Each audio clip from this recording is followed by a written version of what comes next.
지금은 비행기 타는 일이 흔해졌지만 비행기 타는 일이 쉽지 않았던 30년 전쯤 급한 일로 지방에 갈 일이 있어 김포공항으로 가고 있었습니다. 비가 쏟아지는데 마치 하늘에 구멍이 난 것처럼 장대비가 내리는데 속으로 이런 생각이 들었습니다. 이렇게 비가 많이 오는 날에는 비행기가 못 뜨겠구나.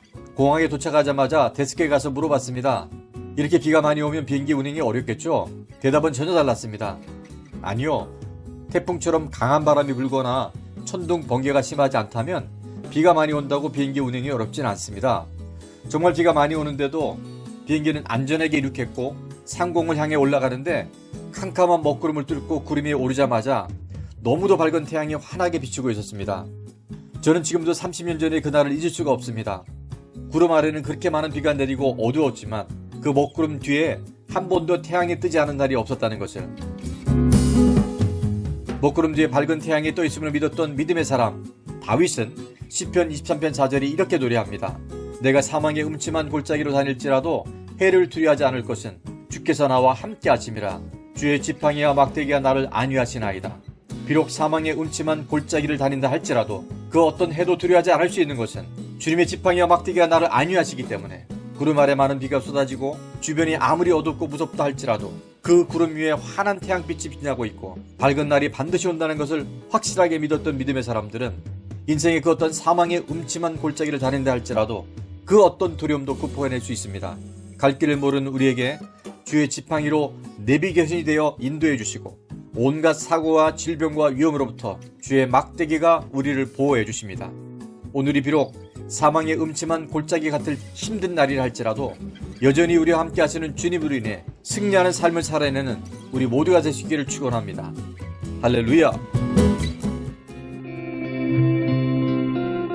어떤 사람들은 그렇게 신앙생활하면서 말씀합니다. 교회를 다니는데 왜 어려움이 있는가? 그런데 한번 생각해 보십시오. 우리가 살고 있는 이 세상은 하나님 나라가 완성된 곳이 아닙니다. 여전히 사단이 우리를 유혹하고 있고 또 수많은 사람들이 죄인으로서 또 우리 안에도 죄의 속성들이 남아 있습니다. 그렇기 때문에 교회 다니는데 왜 어려움이 있나라고 하는 말은 좀 어울리지 않죠. 하나님 나라는 이미와 아직 사이에 있다. 아직 다 완성되지 않았다는 겁니다. 그래서 우리는 때로 믿음을 가지고 나아가지만 시련과 시기와 질투, 여러 가지 또 사단의 시험에 넘어질 때가 있다라는 것입니다. 그래서 사망의 음침한 골짜기로 다니는 것과 같은 좌절의 시간도 겪는다는 거죠. 다윗도 역시 그러한 시간 가운데 회개와 연단으로 주님께 나아갔습니다.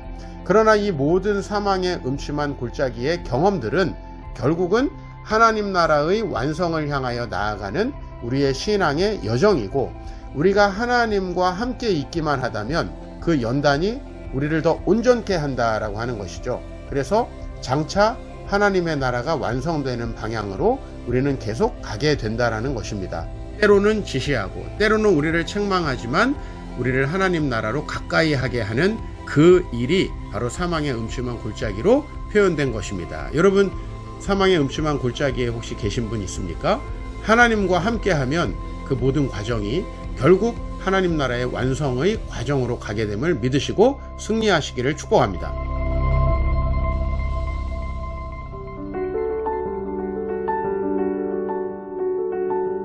인생을 살다 보면 다윗이 고백한 것처럼 사망의 음침한 골짜기와 같은 상황을 지날 때가 자주 있습니다.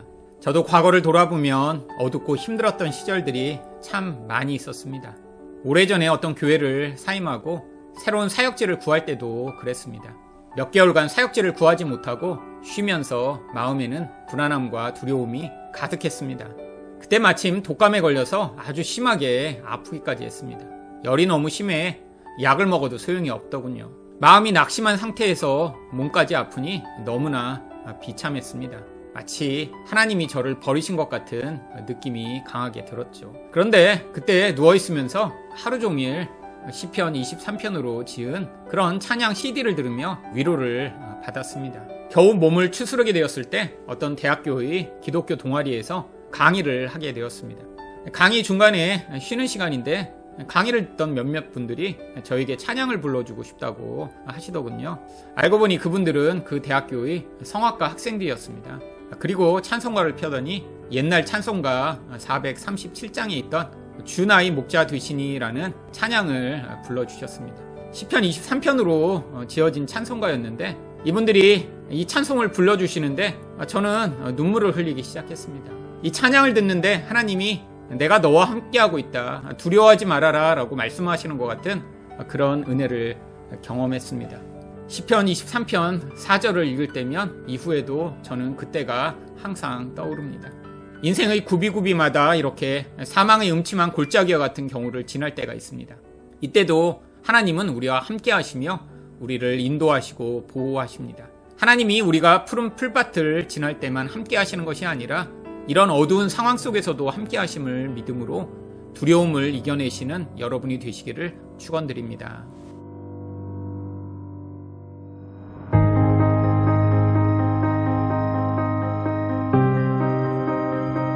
양을 돌보는 목자의 손에는 언제나 지팡이와 막대기가 들려 있습니다. 막대기는 단단한 나무로 만들어진 짤막한 곤봉 같은 무기를 의미합니다. 목자들은 멀리 떨어져 있는 양이 위험에 빠졌을 경우, 그래서 바로 뛰어갈 수 없을 때 이 막대기를 던져 양을 구하는 데 사용합니다. 반면 지팡이는 긴 나무로 만들어진 도구로 양을 인도할 때 사용합니다. 목자는 지팡이를 이용해서 숲을 나무의 가지를 치고 길을 만들어서 양들이 안심하고 지나갈 수 있도록 합니다. 또한 양이 대열에서 이탈하면 목자는 긴 지팡이로 양을 툭툭 쳐서 다시 대열로 돌아오게 하고, 그러므로 막대기는 일반적으로 보호를 위한 것이고 지팡이는 인도를 위한 것이라 할 수 있습니다. 다윗은 오랜 시간 동안 목동으로 살았기 때문에 양을 돌보는 목자의 손에 언제나 지팡이와 막대기가 있다는 것을 알고 있었습니다. 시편 23편에서 다윗은 하나님과 자신의 관계를 목자와 양으로 소개하면서 목자이신 하나님의 손에 지팡이와 막대기가 있다고 고백합니다. 주의 지팡이와 막대기가 나를 안위하시나이다. 그런데 여기서 한 가지 질문이 있습니다. 하나님은 우리처럼 육을 가지신 분이 아닌데 영이신 하나님의 손에 어떻게 지팡이와 막대기가 들려 있을 수 있습니까? 도대체 다윗이 하나님의 손에 들려 있다는 그 지팡이와 막대기는 무엇입니까? 자신을 보호하고 자신을 인도하는 하나님의 지팡이와 막대기.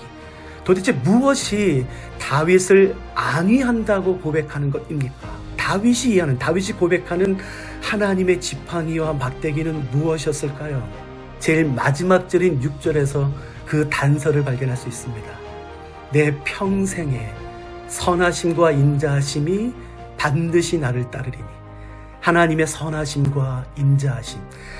다윗이 고백하는 자신을 보호하고 인도하는 하나님의 지팡이와 막대기는 어떤 군대나 요새가 아니라 하나님의 성품이었습니다. 하나님의 선하심과 인자하심. 다윗은 알았습니다.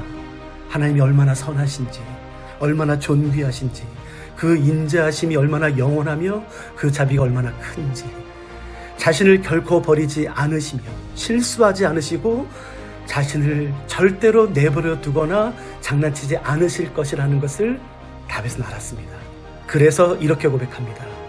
내가 사망의 음침한 골짜기로 다닐지라도 주께서 나와 함께 하십니다. 사랑하는 성도 여러분, 오늘 하루도 하나님의 선하심과 인자하심 안에서 평안하시길 축복합니다.